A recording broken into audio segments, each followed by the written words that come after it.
As I said, thank you for inviting, giving this opportunity to present on this important topic. And my lecture will be about introduction to urban interface problem, and I will talk about definitions of different mechanisms of exposure in and also elements of vulnerable elements of structures, and how weather affects on house loss, and talk a little bit about private bushfire shelters, because it's relatively widely used in Australia, but probably not anywhere else. So wanted to just talk about this topic as well. I forgot to mention that I represent Flare Wildfire Research Group at the University of Melbourne, and we work on different aspects of wildfires, from fire propagation to impact on structures, also impact on biodiversity and some other aspects. Importance of this topic.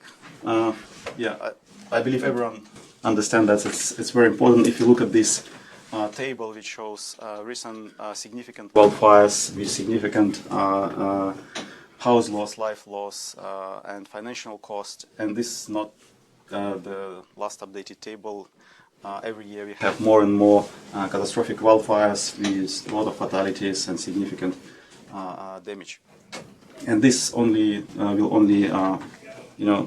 get worse, because with climate change we will have more droughts, we will have more heat waves, and that will result in more available fuel, respectively, and more catastrophic wildfires. And if you can see from this table, most of wildfires, catastrophic wildfires, would say with significant damage and losses, they occur in California, in the US, Mediterranean region of Europe, Australia, Siberia, Far East of Russia, and in recent years we observed more and more fires in some areas where these fires were rare or extraordinary events. For example, wildfires in tropical and temperate rainforests in Chile, Bolivia, fires close to Northern Circle, Sweden, Norway, and recently fires in Greenland and Scotland. So people here from Scotland, so they probably should know about that. And all of this is a result of climate change. And with all of these effects, we expect the situation will be even worse. And because all those countries close to North Circle, they're not prepared, they're not expected to, are not familiar with such fires, and it's become a problem.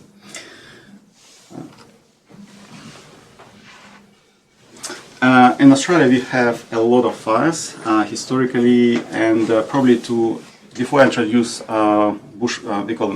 call them bushfires in Australia, so wildfires are bushfires. And before I introduce you into bushfires in Australia, I would like to give you kind of understanding why we have bushfires in one area more than another one. And on this map, you can see how vegetation is distributed in Australia. For example, the most of forested areas are located, I don't know if you can see my mouse, in southwestern part of Australia and southeastern part of Australia. And in the middle, we have desert. Basically, nothing burns there because there is no much vegetation. And we have a lot of grassland or savanna at the north, and we have a lot of fires there with huge areas, but because density of population very low, there is no high risk of house loss, of life loss. We never had significant events there. So most of fires with significant life loss and house loss usually occurred southwestern, southeastern part of Australia, particularly Victoria, New South Wales, and Tasmania in the south.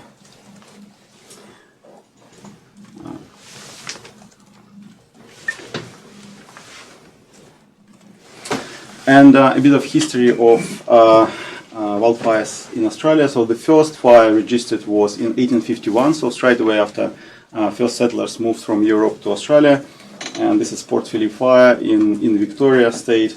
More than 100 people left homeless, and you can see a painting which depicts people escaping from wildfire. Next significant wildfire was in 1939, again in Victoria. 71 lives lost and more than 1,300 buildings destroyed. And you can see a photograph from that fire. Next significant event was again in Victoria. So I work and live in Victoria, so we are famous for big wildfires. In 1944, that was a complex of wildfires, with many of them you can see on this map. 51 people died, 700 buildings destroyed. And usually all catastrophic wildfires in Australia, they happen when there is a drought, so several years of very dry conditions, low precipitations, and heat waves when hot air comes from the north, so it's opposite to northern hemisphere, from desert, and that brings low humidity, high temperatures, and makes fuel very dry and large areas of vegetation ready to burn. Next fire is Hobart Fire in Tasmania in 1967. 62 lives lost, 1,300 homes destroyed, and one of the largest in terms of cost fire in Australia. One feature of this fire was that a lot of houses were lost due to house-to-house propagation. Initially they were ignited by transitional fire from vegetation, and after that house-to-house propagation. Next fire is Ash Wednesday Fire in 1983. Again, it was fire in Victoria and South Australia states. 75 lives lost and more than 1,500 houses destroyed. Top 10 of the most costly fires in Australia. Recent fires: Canberra Fire in 2003 in Australian capital. 4 people died and more than 500 houses destroyed. The uniqueness of this fire was that long-distance spotting resulted in ignition of houses at the edge of Canberra, and after that, house-to-house propagation. And it was very significant spotting during this event. Spotting is a process of transport of firebrands at some distance from fire front. I will talk about it later. Next, and probably the most tragic wildfire in Australian history is Black Saturday Fire in 2009. 168 people lost their lives, more than 2,000 buildings destroyed. And one of the reasons why we had so many fatalities, because at that time one of the recommendations was stay and defend the house.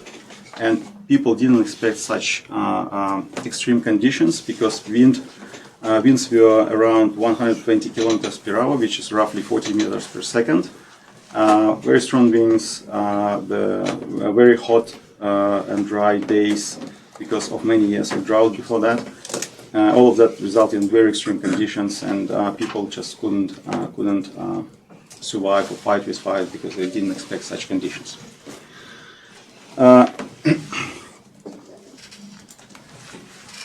The recent fire, I believe all of you know about this, Black Summer fires. 33 lives lost and more than 3,000 houses destroyed. The uniqueness of this fire was also several years of drought before that, and almost all states of Australia were dry before the fire season, and fire started simultaneously in many states, which hasn't been before, because usually fire season starts at the north of Australia, and from spring to summer it moves from north to south. So fire suppression activities and sharing resources can be done from one state to another one, but during that summer fires were burning simultaneously in several states, and it was not possible to share resources, and fires were large. We had 2 fires, more than 700 hectares burning, and one of the records during that fire was the largest forest fire in Australian history, which was roughly 800,000 hectares forest fire. So that was very, very, very large. And as a result of this wildfire, the huge impact to the economy.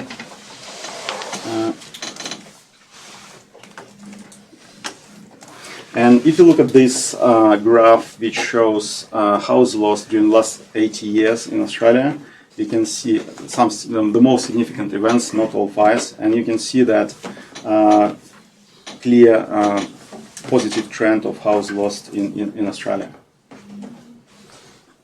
And that's why it's really important because all these fires, most of these houses, they were burned in violent urban interface at the edge between vegetation and urban areas. That's why it's very important to understand why these houses were lost, what was the reason, how we can improve our hardened structures and reduce the risk of their loss and damage. And we get into the question, what is a violent urban interface? There are many definitions of violent urban interface from different groups and different organizations. You can see some of them here, but all of them agree that violent urban interface is the area where vegetation meets with, or violent vegetation meets with urban development.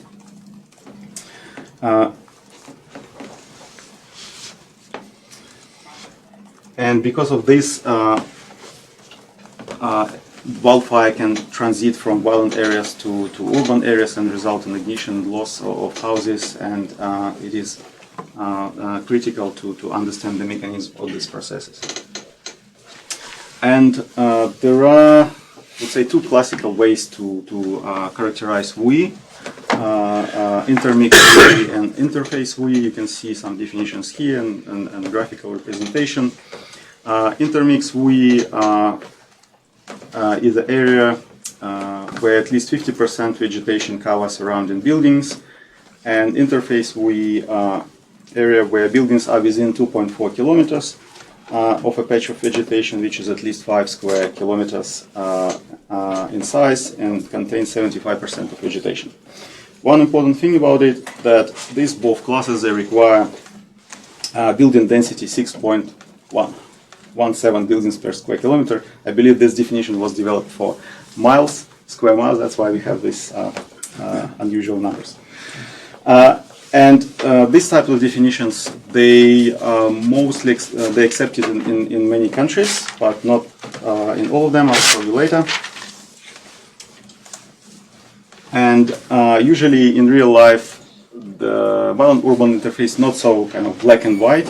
There are more complex situations, and on this slide you can see more finer gradation of transition of violent areas to violent urban interface to urban areas. For example, if you can see my mouse, I'm not sure.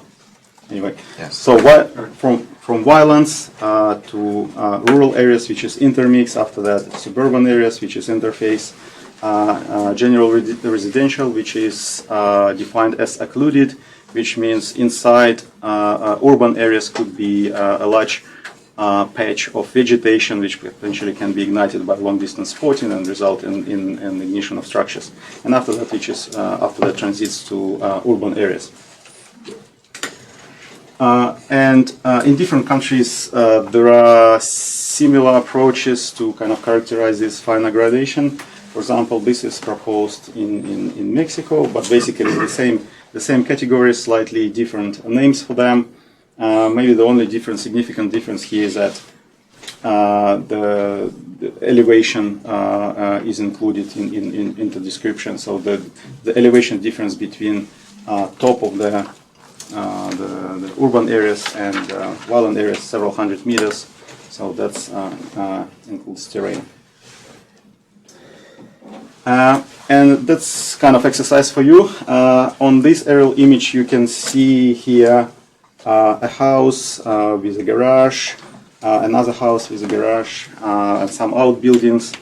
So what do you think? Is this a WUI? So some people yes. Yes or no? Okay, so if you think yes, raise your hand. All right, 2 people. No? Okay. And the answer is, okay, I can do this one. No, because according to the definition, now I'm talking only about definition of interface and intermix. And according to the definition, the building density should be 6.17 billions per square kilometer, and in this area you can see only two houses and 4 buildings. Another example, this one, we have a big patch of vegetation and adjacent urban area. I need to erase the circles. And what do you think? Is this a WE? Yes, raise your hand. No. Okay, no one. No. Yes. Yes. Yes. And the answer is it could be, but once we zoom out, we can see that this patch inside a huge urban area, and there is basically a park which can be characterized as occluded WE, but according to the definition of intermix interface, this is not a WE. And we are getting to the point. So which WE is the right one, or which WE map is the correct one? And basically, there is no correct WE map.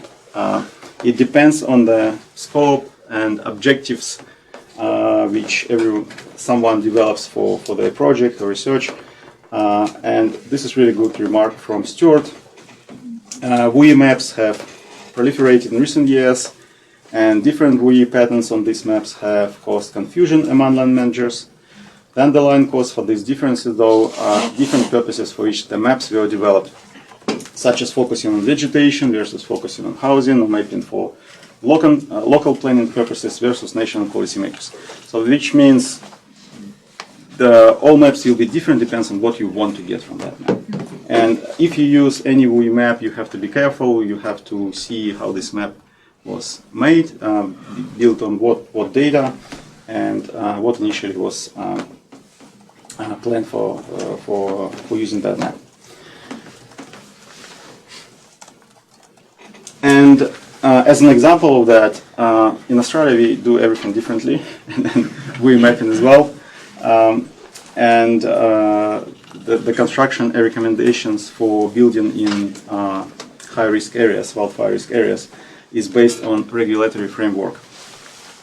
Excuse me.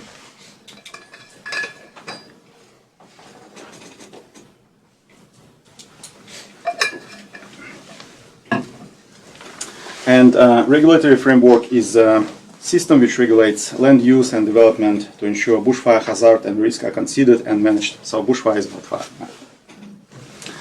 And according to this framework, so you can see these 2 definitions: what is hazard and what is risk. It's based on these 2 principles. And if we look here, to enable hazard data to be used for building and planning applications, all territory in Australia divided into these 3 bushfire hazard levels, where bushfire hazard level low, and inside these areas, all territory divided into bushfire prone area and bushfire management overlay. And for example, for bushfire hazard low, the area may or may not be bushfire prone area, depends on fire intensity. And it is assumed that fire intensity is low.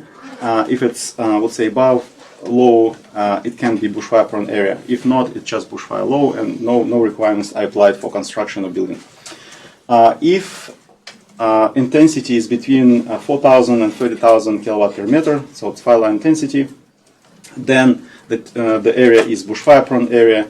And sometimes, if hazard is too high, somewhere at the edge of 30,000 or above, it can be additionally can be applied bushfire management overlay.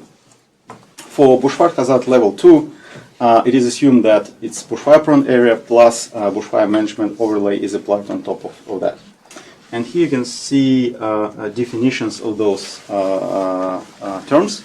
So bushfire prone area or areas are areas that are subject to or likely to be subject to bushfires. And if using the link below, you can look at the real online map of all bushfire prone areas and bushfire management overlays in Victoria. And bushfire management overlay, additionally to recommendations for bushfire-prone areas, it assigns additional requirements for construction and development in that area. And if you look here, this is a screenshot of bushfire-prone area in Victoria. You can see everything is bushfire-prone area, except Melbourne, some urban areas in Melbourne, and maybe a few spots where big towns are. So it is assumed that everything or all areas in Victoria are they have bushfire risk and can be exposed to different mechanisms of wildfire propagation. And if we zoom in a little bit, so you can see here gradation between bushfire-prone area, which is grayish, brown. I'll clear this one. So brown area is bushfire-prone area, and red area with dots is bushfire management overlay. So basically, where there is red area, like in this, two additional restrictions are applied. So that should be construction recommendation for building in bushfire-prone area, plus a recommendation for bushfire management overlay. So I hope that makes sense. And what that means, if someone decides to build anything in BMO, they have to follow recommendations for BPA and after that for BMO as well.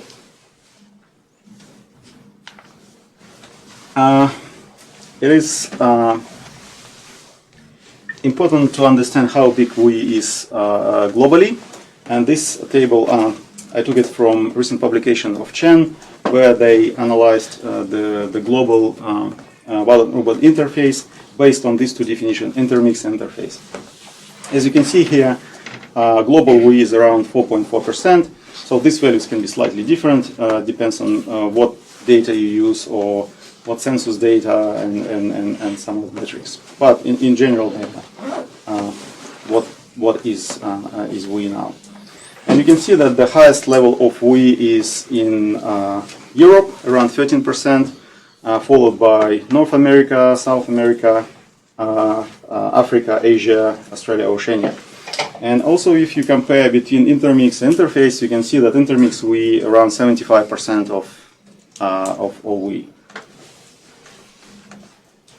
It is more interesting to look what countries have highest WUI or highest area of WUI, and particular what states have highest WUI. If you look on this map, you can see that the highest area with WUI is on eastern coast of the US, western California, Washington, eastern coast of Canada, also east coast of Brazil. We have Europe here, middle of Africa, South Africa, India has a lot of WUI area, and south of China. In Australia, it's New South Wales, probably the highest with WUI area. If you look at the same map which shows WUI as country, it will show you the highest WUI, of course, the US, Brazil, some European countries, but this map, I think, better represents actually what's going on inside each country, because the distribution of WUI is very different, especially for large countries. Okay. So, because WUI area is relatively big in terms of globally, and it will continue to grow, because it is expected that with growing population, we will grow, and people prefer to live in nice areas close to nature, and people slowly moving from big cities and towns to violent areas, and we will have more and more WUI, and this problem only will be getting worse and worse. So that's why we need to understand why we have house losses in the WUI, what we can do to reduce them or minimize the risk. And in this section, I will talk about fire exposure mechanisms in WUI. Some of these aspects will be presented later by other lectures, but I will briefly kind of introduce them to you to get understanding, and after we'll talk about several particular examples or post-fire investigations where we look at different exposure mechanisms. And similar to wildfires, there are three main exposure mechanisms. So direct flame contact and convection, embers or firebrands, and radiant heat. I'm not talking about fire propagation mechanism, I'm talking about exposure mechanism, exposure to structures. And the mechanism of flame contact is possible when fuel is around structures or relatively close to structures, so flame can reach the structure and have a direct contact with the structure or another fuel next to it. And post-fire investigation that they showed that direct flame contact is the least common mechanism of house loss, at least in Australia. Because usually there is not much fuel around structures, so that can result in significant damage to them. Convective heat plays also an important role because usually wildfires, convective heat and winds, usually catastrophic wildfires in Australia, they occur when winds are very strong. We are talking about winds above 100 kilometers per hour, which is, as I said, 30 meters per second.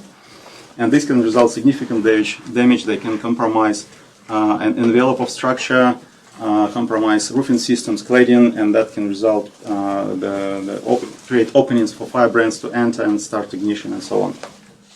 Also, convective heat can preheat fuel several hours before the fire, and also convection, in contrast to radiation, can preheat fuel around structure at all sides, not only in front of the heating source.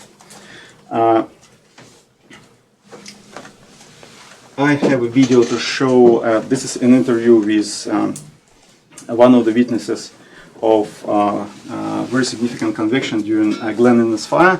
I apologize for quality of audio. It's not very good, but I will explain. Okay, so I don't know if you can somehow project sound on speakers or not. On the fly, your audience says no. Okay. Just raise your volume. Okay, I have to stop presentation because otherwise I can't get to settings. Do this sound.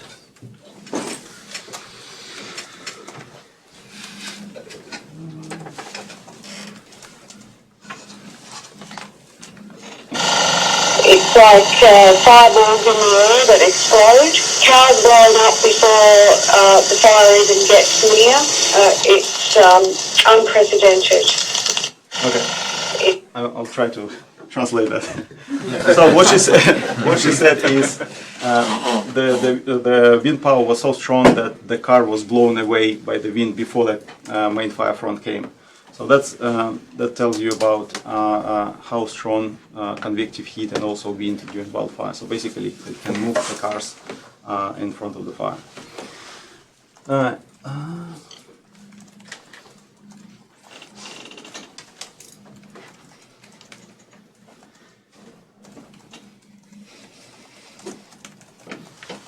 Okay, next exposure mechanism is radiation.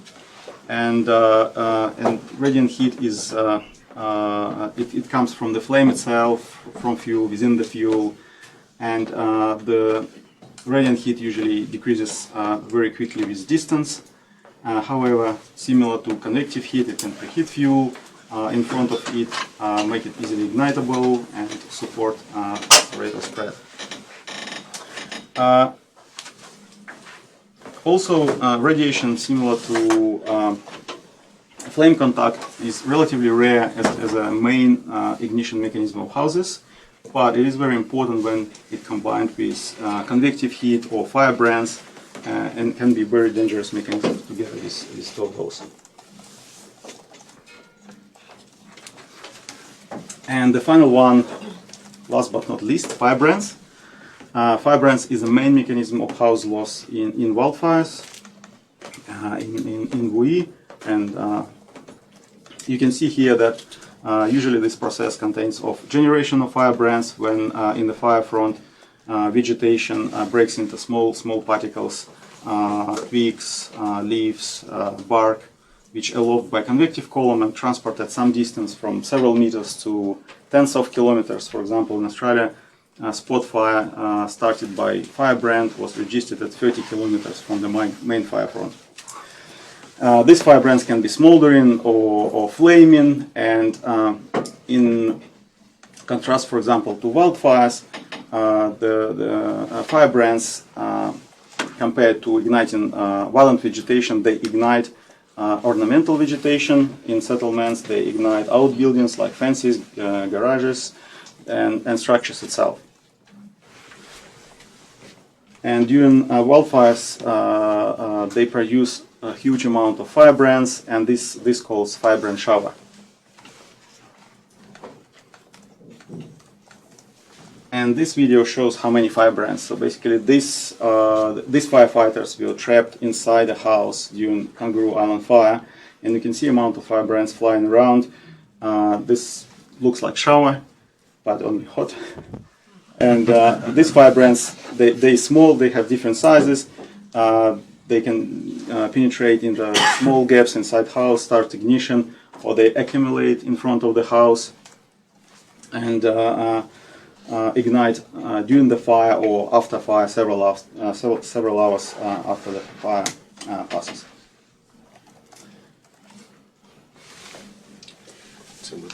And the difference also between wildfires and WUI fires, that firebrands generated in WUI fires from structural materials, they larger, they heavier, and that's why they have high ignition potential. For example, here you can see examples of wildfire firebrands and structural firebrands, sizes and masses. And on this slide, you can see comparison of firebrands on this graph, area versus mass. And you can see that firebrands from wildfires, they mass almost 1 order of magnitude less than structural firebrands. And these structural firebrands were collected from different structural experiments and burning structures, and also they are larger than violent firebrands.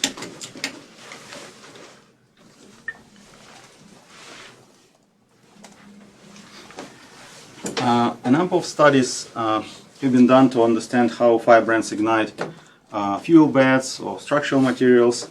And it was shown that wind plays an important role in terms of increasing likelihood of ignition of vegetation, of structural materials. For example, here you can see ignition probability of fuel beds by firebrands and their accumulation for different wind speeds. And you can see that increase of wind speed from 1 meter per second to 2 meters per second significantly increases flaming ignition, probability of flaming ignition, smoldering ignition, and also with increased number of firebrands, there is high likelihood of ignition of fuel beds.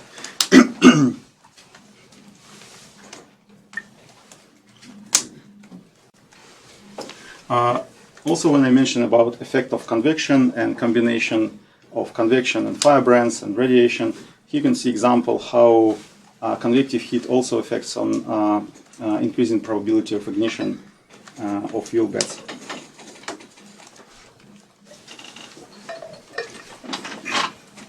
So if, for example, airflow, the temperature of airflow increases from 20 degrees to 40 degrees, you can see that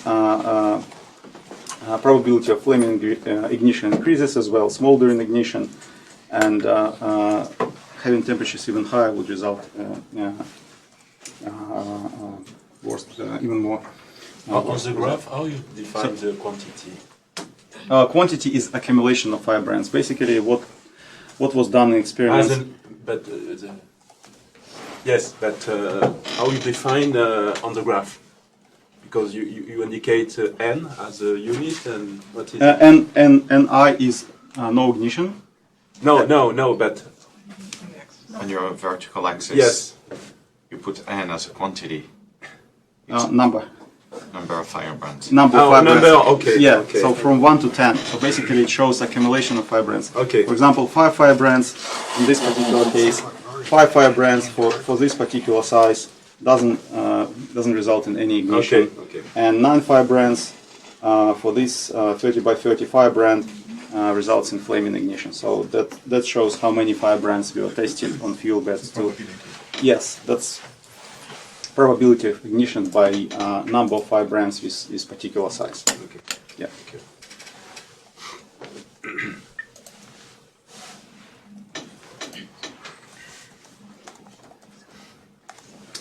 This is another study from University of Maryland. They studied probability of ignition by firebrand piles. So in previous one, it was accumulation, several firebrands. In this particular is a large number of firebrands, called firebrand pile. And you can see that increase of airflow from 0.9 to 2.4 meter per second increases probability from 11 to 55% by 40% and more. Also, they observed interesting decrease in probability after this threshold values 2.4, which shows that there are some threshold values which affect on ignition probability, but that might require additional investigation.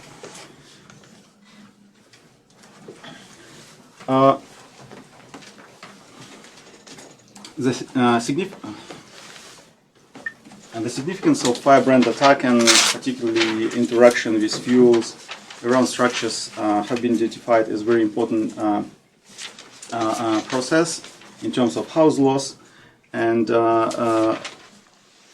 also at the age of violent urban interface, direct flame contact and also ignition by radiation only was found not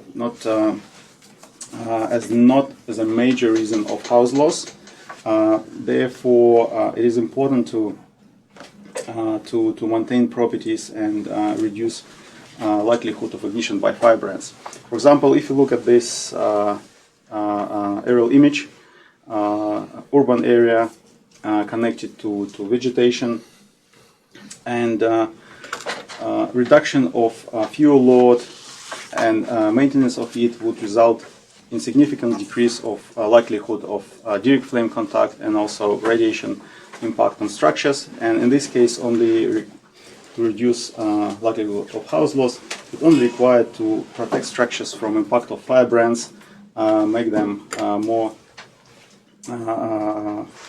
harden and prevent from penetration of firebrands inside structures, and also ignite vegetation around them.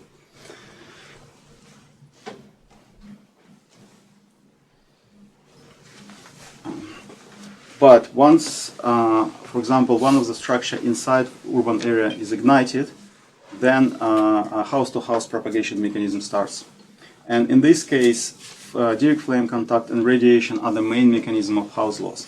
As I mentioned, for example, before ignition of structure, the only firebrands, the main mechanism of house loss. But once structures ignited inside urban areas, then direct flame contact and radiation, they play a major role in propagation. For example, in Canberra fires 2003, approximately 16% of houses were lost due to house-to-house propagation, and were impacted by direct flame contact and radiation as well. And on this slide you can see Varuna Yarloop fire in Australia. And all of these structures, they relatively far from vegetation. So they were ignited not by direct flame contact and radiation, but firebrands. And after that, once firebrands ignited them, the flames and radiation from structures impacted on neighboring structures and resulted in their loss. Alex, do you know what the wind direction was there? Just curious. Yeah, wind direction was from I'm not 100% sure, but I think it was this way. This is wooden-made houses. They're typical Australian houses, wooden structure, wooden frame. Okay. After that could be cladding. It depends. Usually it's one single brick around it, and roofing could be color bond, which is metal roofing, or it could be ceramic tiles. Really depends. Depends what year it's built, what standard. I assume that in this area they should be built during different years. I would say in 60s, 80s, 90s, because starting from 2000 and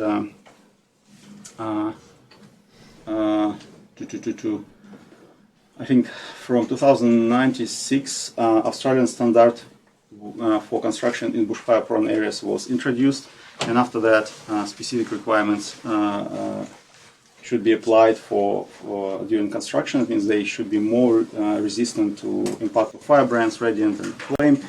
But for this particular, I'm not sure which one was built, what year, and how resistant they were to different exposure mechanisms.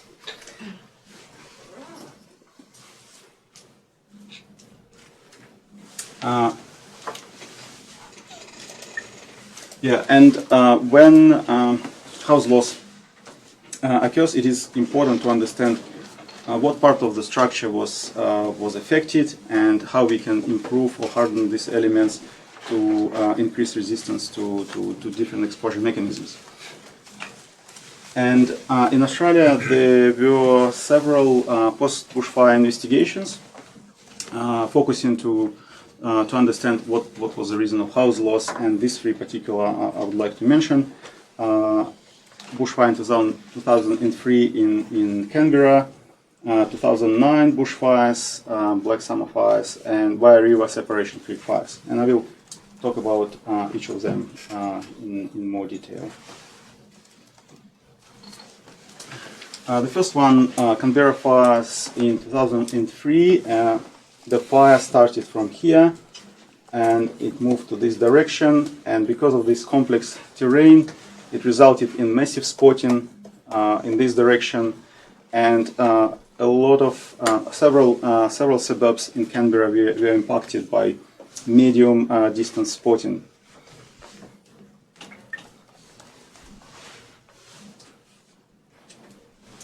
And a group of researchers, they investigated the reasons of house loss in several suburbs. In particular, they focused on this Duffy suburb because in this suburb more than 200 houses were lost. And based on their findings, they showed that around 60% of all houses were lost only due to embers or firebrands. Around 30% embers in combination with radiant heat. So basically it shows that 90% of all houses were not impacted only by radiation or only by flame contact.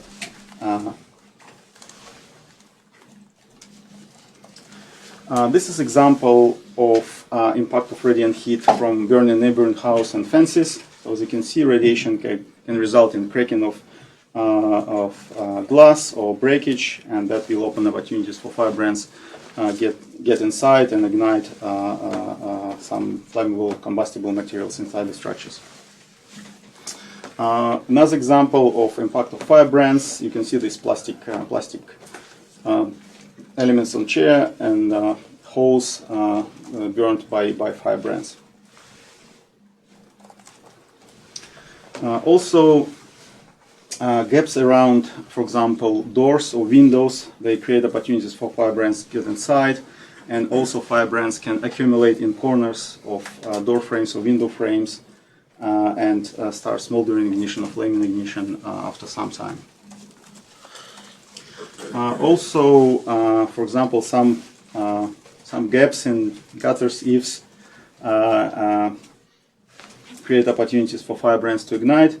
This is probably a question about maintenance. You know, if it would be a good maintenance, probably won't be any option for firebrands to get inside. Another example of window frame, and you can see here in the corner, firebrands accumulated and started smoldering of this timber frame. Also, small ignitions on timber deckings or verandas, if they left unattended, they can develop into larger flames and impact on, for example, cladding of the main structure or some other combustible elements, and potentially could result in house loss or damage. This example of storage of very highly combustible and elements with a lot of energy released. For example, car, one that's ignited and burned, it can produce a lot of heat, and you can see it's very close to the house, and that can result very easily to window breakage and shrinkage of some materials or melting, and create opportunities for fire brands to get inside. This is kind of zoomed in version next to the car. You can see how windows were impacted by radiation. Also, it was found that the presence of vegetation close to structures resulted in several cases of house loss, particularly conifer trees. You can see they burn very intensely. They produce long flames, a lot of radiation and a lot of firebrands, and this could result in direct flame contact with structures and house loss. Another example of burned trees, conifer trees, and the impact on some fuels around.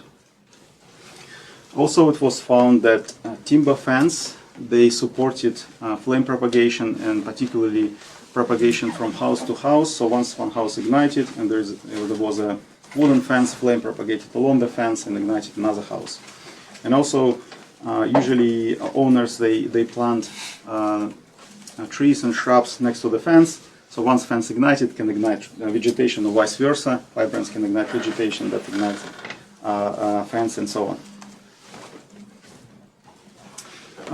This example videos show how radiation impacts on different vegetation and the natural fuels. At the top, it's effect of only pure radiation. Bark, it was ignited relatively quick by radiation. At the bottom, you can see a twig of eucalyptus with leaves, and it took a bit of time to ignite it in flaming mode and consume, but it consumed very quickly compared to bark, which is still burning. So it shows differences or different behavior of live dead vegetation impacted only by pure radiation, and that kind of creates questions how to what to plant, where to plant, and how to maintain it.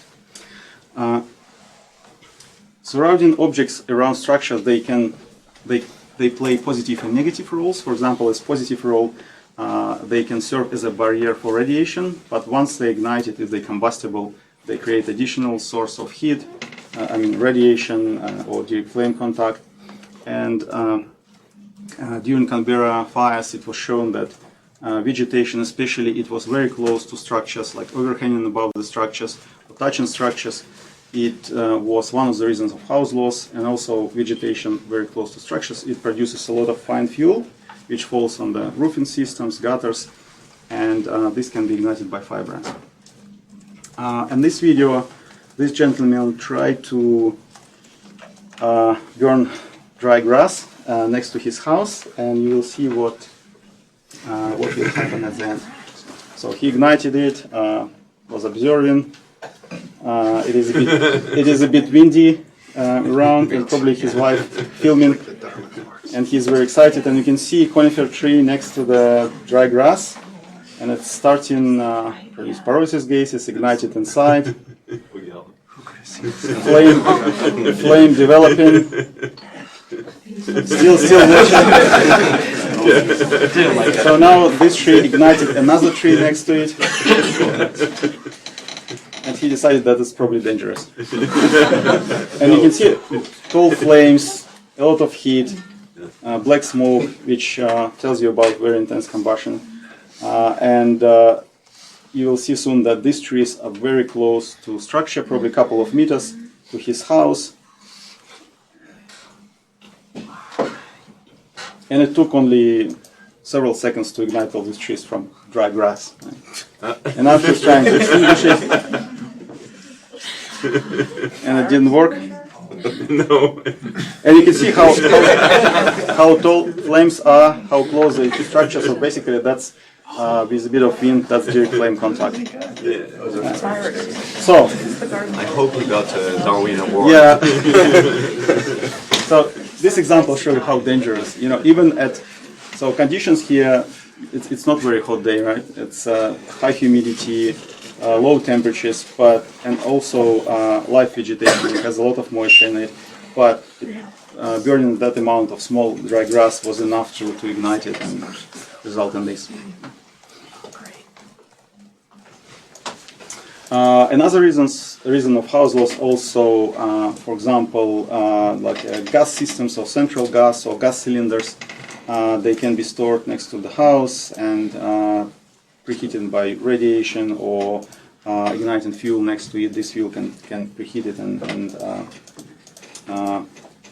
make it flaring and flaming ignition and so on. Also, it was found that outbuildings, they create significant risk of house loss. Usually these outbuildings, like this shed, they're not fire resistant, they're not designed to be protected from wildfires. Usually they have a lot of gaps, and usually people store a lot of rubbish there, and it's highly flammable. So once it's ignited, it creates a lot of heat, a lot of radiative heat, flames, and this can result in house loss because usually they're relatively close to structures. Again, another example of fences, how flame propagate along the fence. And these are main findings from this particular report. The ignition of most houses was caused by either firebrand attack or house-to-house ignition. The spread of fire into urban areas was facilitated by firebrands generated by burning structures. House-to-house transition occurred due to structural fires, and the close proximity between structures as a result of direct flame attack and radiant exposure. House loss was significantly affected by ornamental vegetation and timber fences. So these particular findings from 2003 bushfire report. How much time do I have? Because I stopped presentation. I'm not sure. You're fine until 10. So 10. Okay. but you can have question and answer. So if you stop before, it's better. So you're done. Yeah. I started 10 minutes later, so I have 20. Right? These findings from the 2009 bushfires, and as a result of many fatalities, a group of experts was created to investigate the reason of house loss and fatalities, and I believe Dominguez probably was one of the experts during that investigation. And it was found that most of house loss was due to fire itself, and only 15% of fires additionally fire and wind. And you can see here effect of wind. So during these bushfires, wind was 120 kilometers per hour, which is very, very strong. And you can see on the left picture deformed structural elements just by wind, also fallen trees, and these trees can fall on a house and compromise integrity, and again open opportunities for firebrands. And this table shows comparison between house loss of Canberra fire and this Black Saturday fires, and we can see that, for example, a house loss due to embers and some radiant heat, and also only radiant heat, the values are similar. The difference is between flame contact from vegetation, 13% in Black Saturday fires, and also the difference is in house loss due to embers. So much less houses lost in Black Saturday fires.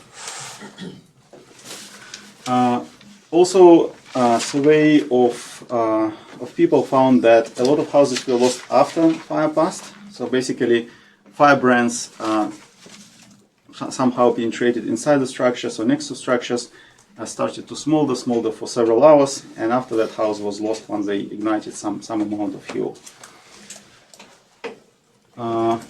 Also example of burning vegetation which resulted in house loss. You can see how active was burning, lost crowns of the trees.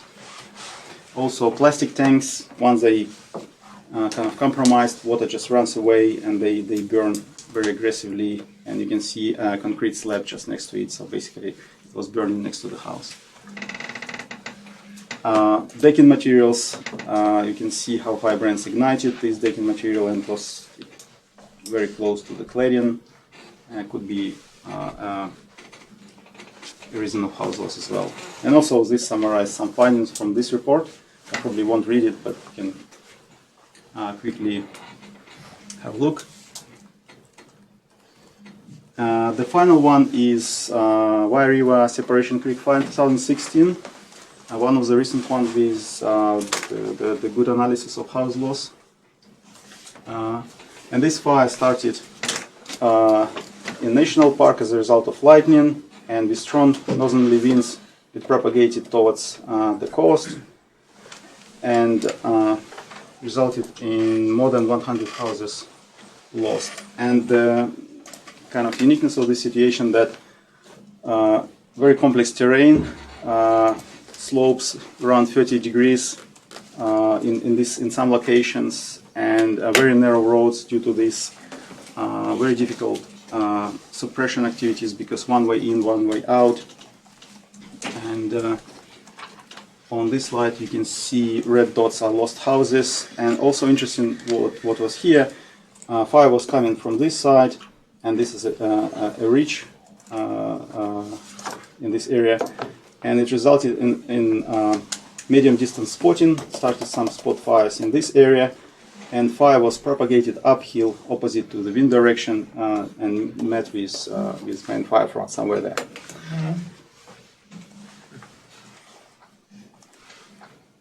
And also due to these steep slopes, there were a lot of timber retaining walls, so they supported roads and also some structures around houses. And this was one of the main reasons of house loss, these timber retaining walls. For example, in this situation, these timber retaining walls were burning. They preheated these LPG cylinders, and they started pressure increase, and they started to flare.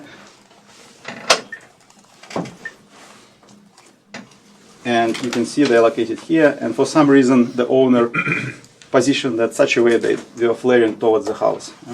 So probably what shouldn't be done in this situation. And house was lost.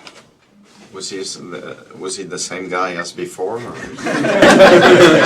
You never know.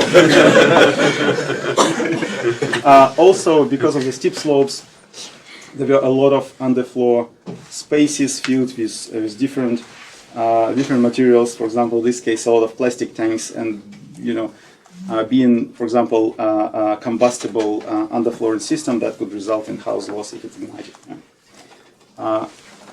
And in this case, owners stored a lot of flammable materials like wood, mulch, and some other stuff which is highly flammable, and even having non-combustible underfloor system that potentially could compromise it.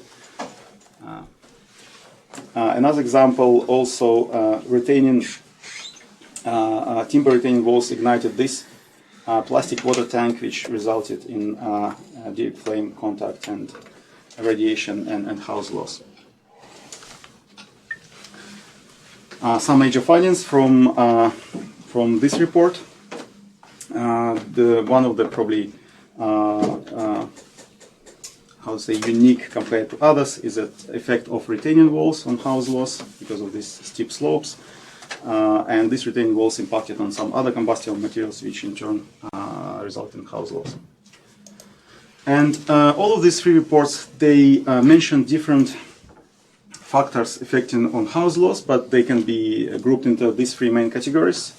Vulnerable aspects of building design, impacts of surrounding objects and property maintenance. And regarding vulnerable aspects. Firebrands is the main attack mechanism, and firebrands can ignite fuel in proximity or around structures another way, or penetrate inside structures. Two ways to ignite or result in house loss. And these are findings from these reports, the most common entry points of firebrands summarized here. And it was found that timber decks, eaves and gutters, they are the main reason of house loss due to firebrand attack. Firebrands can also accumulate in different locations around structures, and you can see also accumulation location on this slide. Okay, very quickly about house loss and weather. So weather is very important in terms of, first of all, creating strong winds that can compromise integrity of structure, and also weather, hot and dry days, they reduce moisture content of fuel, vegetative fuel, and also structural fuel, which make it very susceptible to firebrands or any other exposure mechanisms. And usually fire danger indexes are used to characterize fire weather or fire risk or fire danger, fire behavior and rate of spread.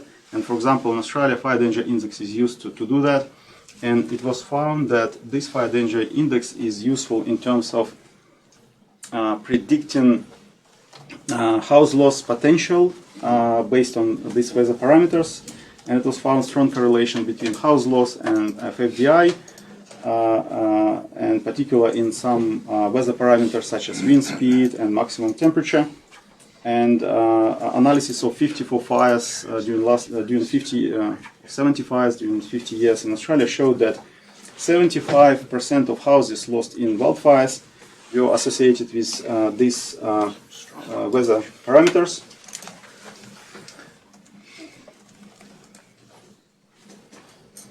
Also, fire weather reduces moisture content, as I said.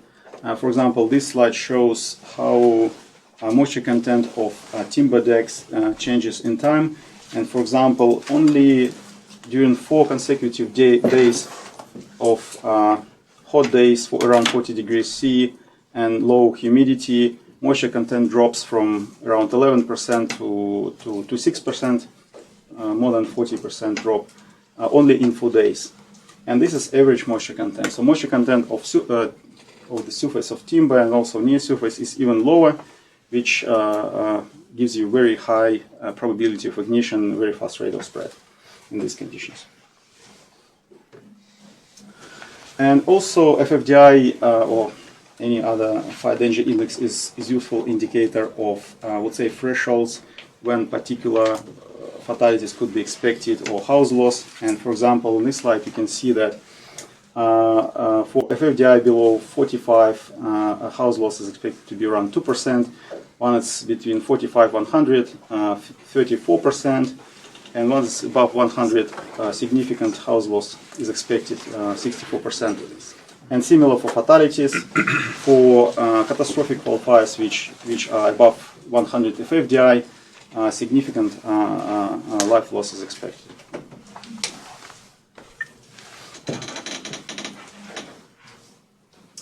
I'll skip this one.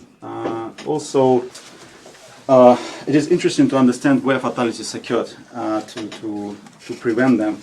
And this study from Blanky shows that the majority of fatalities occurred inside structures, 28%, compared to inside vehicles or in the open air. And this table shows where exactly it occurred. So around 37% occurred in a room where was limited visibility. It means the people trying to shelter in those rooms, they couldn't see what happened outside, or if they decided to escape, it was too late. For example, all exits were compromised, and people died. And you can see here that 33% of people died in bathrooms. Thinking that it's the most safest place in the house. Also, interesting to see how distance between vegetation and fatalities, what's the relationship between vegetation and distance between vegetation and fatalities, to understand what potential exposure mechanism resulted in fatalities. And here you can see, for example, that for fatalities inside structures, there is a clear trend. So the 76% of fatalities occurred within 10 meters from vegetation, 88 from within 30 meters, and 95 within 50 meters. Basically, this suggests that the main reason of those fatalities was direct flame contact or radiation, which resulted in house loss and consequently in life loss.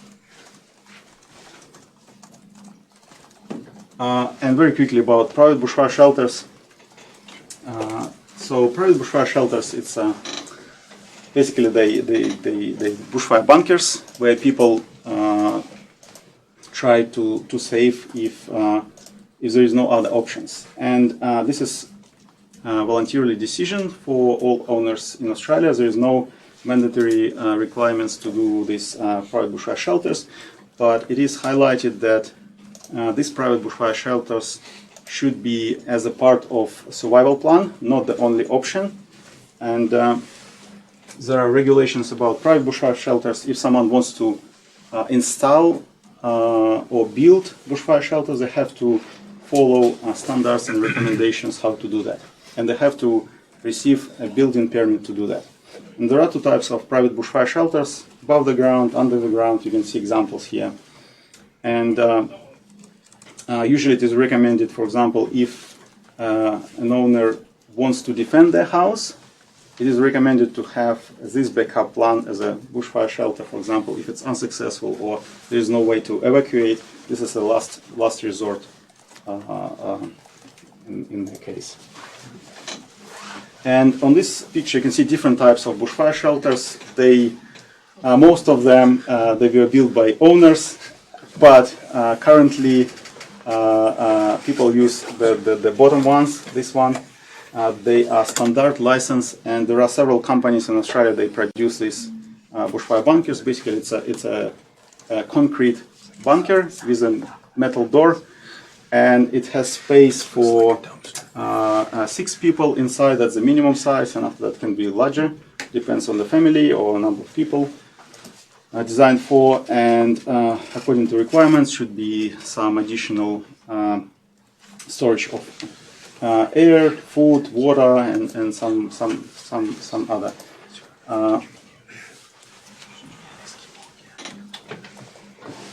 And it was an interesting study to understand how ambient conditions change inside the private bushfire shelter and how persons behave inside such kind of situations. And what they did, they put a volunteer inside that fridge and measured ambient parameters and also body reaction. And they started with these parameters. You can see them here. And after 1 hour, air temperature dropped by 2%, but relative humidity you can see increased by to 90%. And oxygen concentration dropped to 17%, and carbon dioxide increased to 4%. So basically, in 1 hour, it was very close to critical limits for human. And in 2 hours, it was reached the limit. So anyone being there for 2 hours would die. Also, this reaction of body of that volunteer. So you can see heart rate increased significantly to 140 beats per minute, and temperature to 39 degrees. So this tells that even with the private bushfire shelter, because the ambient temperature is very high, and being inside that closed environment, even very well, with very good health conditions and fitness, person would struggle being inside. So it's not just if you have a bushfire shelter, you'll be sitting in nice conditions and waiting until 5 passes. No, so you have to be aware that it will be tough in there. Right? Okay, and that's probably take-home messages. You can write them down later, but very briefly, there is no single unique WUI map. It depends what the goal objectives are for them. Main house attack mechanisms: radiation, firebrands, and convection. Firebrands being the main reason of house loss. For dry windy days, increased likelihood of house loss, and house hardening is an important factor in reducing risk of life loss in the WUI. Yeah, that's that's it from me. Thank you very much. And if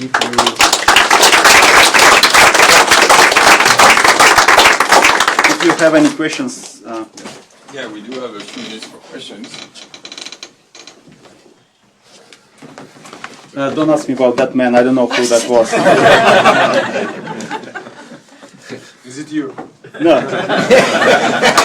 I wouldn't be here. That was me. We have a question over there. Hi, nice presentation. I was just curious, you showed a moisture content variation over 4 days, and that plot had raw moisture content and then the smoothed out moisture. The raw moisture content had a few peaks which were quite large. So I was just curious, do you have an idea how that data was recorded? So, Alex, so I think this is picked up by the microphone, but I was invited by the technician to ask you to repeat the question before you answer. Oh, okay. So the question was the moisture content, raw and averaged, they are different, and raw moisture content has significant peaks, and the question is why is that? So not sure, but because during the day or day and night, humidity changes significantly and moisture absorbs all moisture very quickly from air. That potentially could be due to that, and after that dries out. Yeah, it just shows how humidity and temperature changes quickly, and how timber reacts to that. Yeah, I think that was the reason. There's one in the back first. Thank you for the presentation. You showed that in the bushfire hazard level, there's like the fire line intensity is a factor that is used. Like if it's greater than 30,000 kilowatt per square meter per meter, it's like the highest level of hazard. Like how do you estimate, like without the fire line intensity, because it depends on the rate of spread? Yeah. So it was estimated using fire behavior simulators. Basically, they used operational fire behavior simulator and ran a bunch of simulation in different scenarios and created the probability, would say, map of different fire intensity. Based on that, they separated them in different zones. Yeah. And I have another one. No, only one.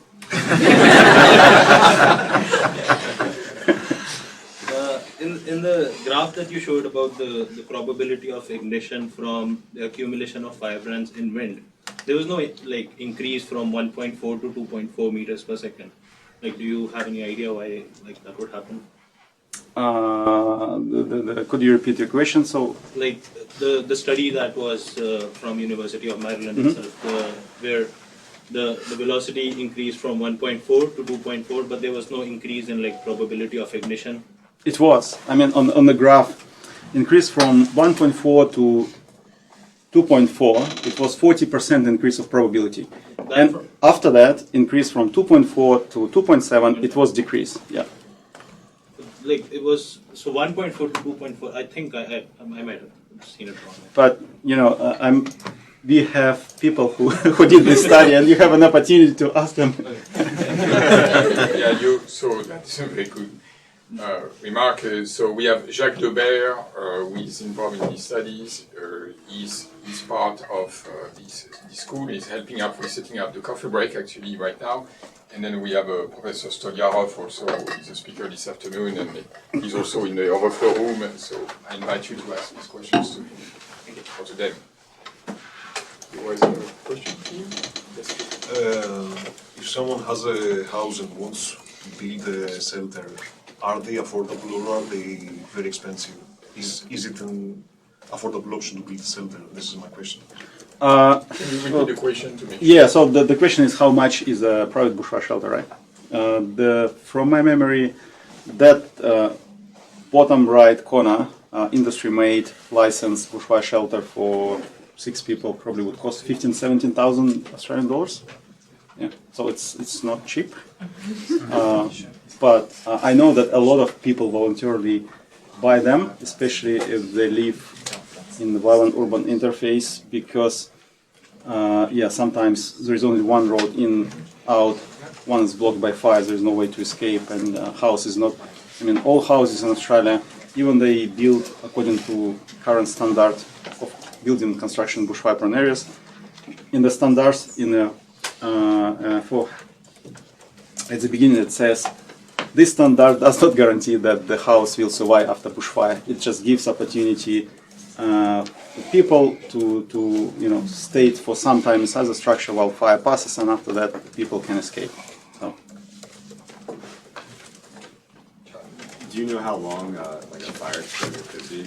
Like whether or not the hour, 2 hour duration of the fire? Yeah, it really depends what the vegetation is around, fire intensity. So it could be from, I don't know, several minutes to half an hour, something like that. Really, yeah, depends on weather conditions, vegetation, slope, terrain. Yeah.